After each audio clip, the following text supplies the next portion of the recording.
আসসালামু আলাইকুম। আমি আজকে যে বিষয়টা নিয়ে আলোচনা করতে যাচ্ছি তা হলো রায়তি বা চাষি সম্পত্তির মালিকানা অর্জন করতে পারে। রায়ত বা চাষির উত্তরাধিকারীগণ কি সম্পত্তির মালিকানা অর্জন করতে পারে? এই রায়তি বা চাষি তিনি বিক্রি করতে পারবে সম্পত্তি বা হেবা দান এই সমস্ত বা ঋণ গ্রহণ সম্পত্তির বিপরীতে এই সমস্ত কার্যকলাপ কি সে করতে পারবে? এবং বাংলাদেশে কয় ধরনের ব্যক্তি সম্পত্তির মালিকানা অর্জন করতে পারে বা ধারণ করতে পারে ইত্যাদি বিষয় নিয়ে বিস্তারিত আলোচনা করব। আমি অ্যাডভোকেট আতিয়া সিকদার, ঢাকা জজ কোর্টে নিয়মিত আইন প্র্যাকটিস করি। অ্যাকচুয়ালি যদি আমরা চাষি বা রায়তি সম্পর্কে একটু আলোচনা করতে চাই, সেই ক্ষেত্রে আমরা 1950 সালের রাষ্ট্রীয় অধিগ্রহণ ও প্রজাস্বত্ব আইনের সংজ্ঞা এবং 20 থেকে 24 ধারা এগুলো যদি বিশ্লেষণ করি তাহলে আমরা দেখতে পাই চাষি বা রায়তি সম্পত্তির মালিকানার বিষয়ে যে বর্ণনা দিয়েছে তা হলো, যদি কোনো চাষি বা রায়তি, চাষি কি বা রায়তি কি এই বিষয়টা নিয়ে আমি একটু সংজ্ঞা দিই যে এদিকে প্রকৃত মালিকের কাছ থেকে যদি কোনো ব্যক্তি সম্পত্তি চাষাবাদের জন্য নিয়ে চাষাবাদ করে আর ওই চাষাবাদের বিনিময়ে সরকারকে অথবা ওই মালিককে খাজনা প্রদান করে, তাহলেই তাকে চাষি বা রায়তি বলা হয়। সহজভাবে বোঝা গেল চাষি বা রায়তি হলো ওই ব্যক্তি যিনি চাষাবাদ করে থাকেন, অর্থাৎ কোনো একটা জমি নিছে সে চাষাবাদ করবে বলে।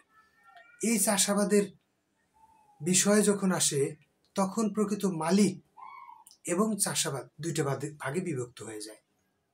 অ্যাকচুয়ালি আমাদের দেশে 3 ধরনের ব্যক্তি একটি সম্পত্তির মালিকানা অর্জন করতে পারে। একটা হলো ট্রাস্ট, যদি কোনো ব্যক্তি অপর কোনো ব্যক্তির সুবিধার্থে তৃতীয় কোনো ব্যক্তির নিকট কোনো সম্পত্তি ট্রাস্ট করে দেয়, এ নিয়ে একটা সম্পত্তির মালিকানা অর্জন করতে পারে। আর একটা হলো সরকার, সরকারের কিছু সম্পত্তি খাস বা সরকারের কিছু সম্পত্তি নিজের আয়ত্তে থাকে, এই সম্পত্তিগুলোর মালিকানা অর্জন করতে পারে সরকার, তাহলে সরকার আর একটা মালিক। এইবার হলো চাষি বা রায়তি এনি, এবং এখানে দুইটা ভাগে বিভক্ত আমরা বলতে পারি। তা হলো একটা হলো প্রকৃত মালিকের কাছ থেকে অথবা সরকারের কাছ থেকে কিন্তু যে চাষাবাদ নিয়ে চাষাবাদ করার উদ্দেশ্যে নিয়ে থাকে সেও কি মালিক হতে পারবে কিনা, এই প্রশ্নটাই হলো জটিল প্রশ্ন। আমরা বিভিন্ন পর্চা বা খতিয়ানে দেখতে পাই চাষি বা রায়তি, রায়তি সত্ত্ব মালিক বা চাষি।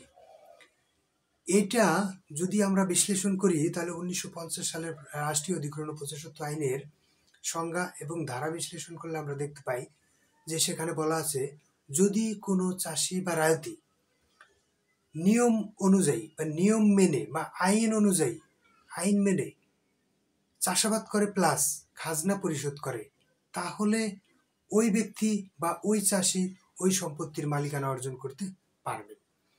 মালিকানা অর্জন করার পর ওই সম্পত্তিকে বিক্রি করতে পারবেন বা তার উত্তরাধিকারীগণ মালিক হতে পারবে।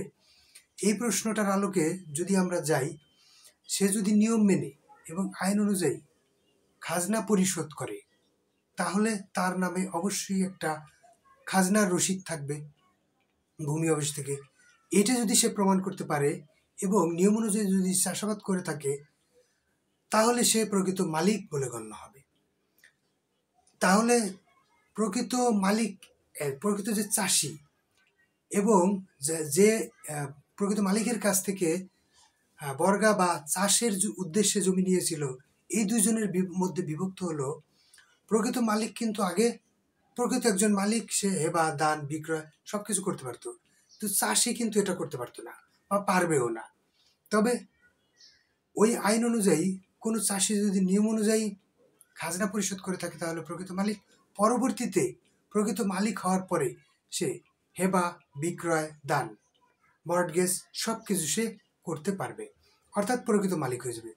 এইবার এই চাষি বা রায়তি যদি মৃত্যুবরণ করে তাহলে তার উত্তরাধিকারীগণও সে উত্তরাধিকারীগণও ওয়ারিশ সূত্রে মালিক বলে গণ্য হবে, তারাও হেবা মর্টগেজ বিক্রি দান সব কিছু করতে পারবে। সবচেয়ে গুরুত্বপূর্ণ কথা হলো, মালিকের কাছ থেকে বা সরকারের কাছ থেকে চাষাবাদের উদ্দেশ্যে যদি কোনো চাষি বা রায়তি সম্পত্তি নিয়ে নিয়ম অনুযায়ী খাজনা পরিশোধ করে, খাজনা পরিশোধের প্রমাণপত্র এবং চাষের বিষয়ে যদি বিস্তারিত প্রমাণপত্র দাখিল করতে পারে, তাহলে সে এই সম্পত্তির প্রকৃত মালিক হবে এবং এই সম্পত্তি তার উত্তরাধিকারীগণের উপরও বর্তাবে। বিষয়টা নিয়ে যতটুকু আলোচনা করলাম, বোঝার যদি কোনো ব্যত্যয় ঘটে আমাকে কমেন্টস করতে পারেন, আমি বোঝানোর বা বলার চেষ্টা করব। সবাইকে ধন্যবাদ। আসসালামু আলাইকুম।